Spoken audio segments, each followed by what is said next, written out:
Hi, this is Tony Poulos at CommunicAsia2017 in Singapore. Today I have with me Calvin Goh, who's the Vice President of a startup company in Singapore called Concentus. Calvin, welcome. Thank you. Firstly, tell me a little bit about Concentus and where it's come from.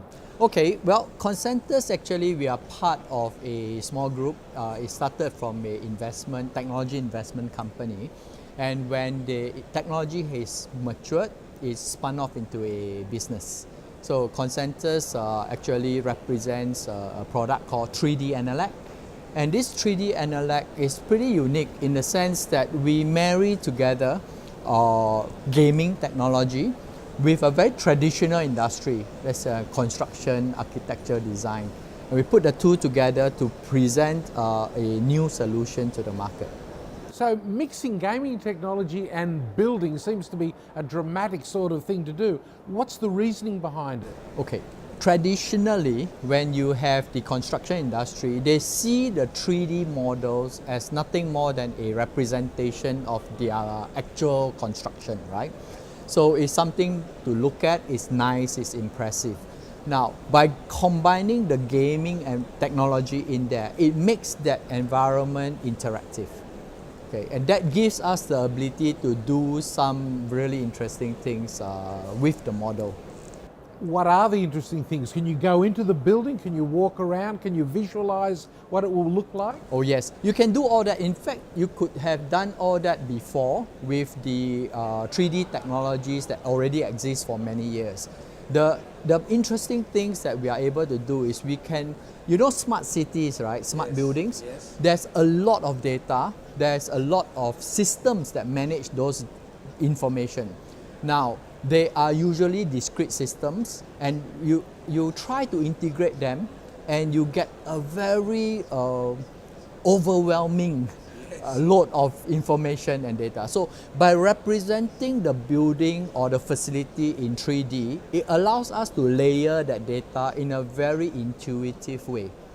Yeah? So that actually makes it such that, let's say for example, you have a temperature sensor. You can sense the temperature in the room, but you do not have to guess where that room is. You know, you don't have to look at the chart and say, okay, A5-31, right, where is it, right? So on a floor plan in 2D, you will only be able to see one level at a time. So if you have multiple levels, you will not be able to immediately know for sure, unless you are very experienced, of course, you will be able to tell. But by putting it in 3D, you get that spatial perspective, you get that immediate understanding of the relevance of that information. Yeah.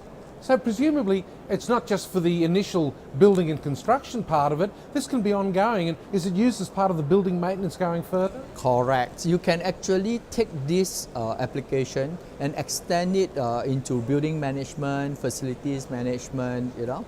Yeah, and the beauty of it is because it becomes so simple, you can even get let the information become available to the tenants themselves, right? Okay. Usually if you have, say, a defective door or a defective basin or faucet, you have to call the maintenance and you have to tell them that, okay, it's on the 3rd floor, is that this toilet is near, you know. So you have to describe, and you may not get the right location. So it is not productive, it's not effective.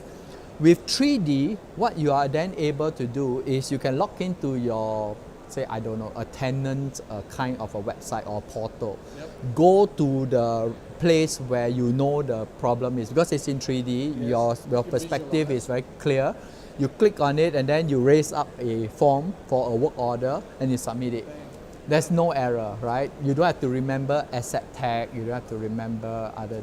Yeah. Well, this is a good example of technology development in Singapore, and of course a lot of construction, a lot of buildings here to maintain. Yes. I think it's a great concept, and I wish you all the best and further success at the show. All right, thank you. Thanks, Calvin. Thank you for having me.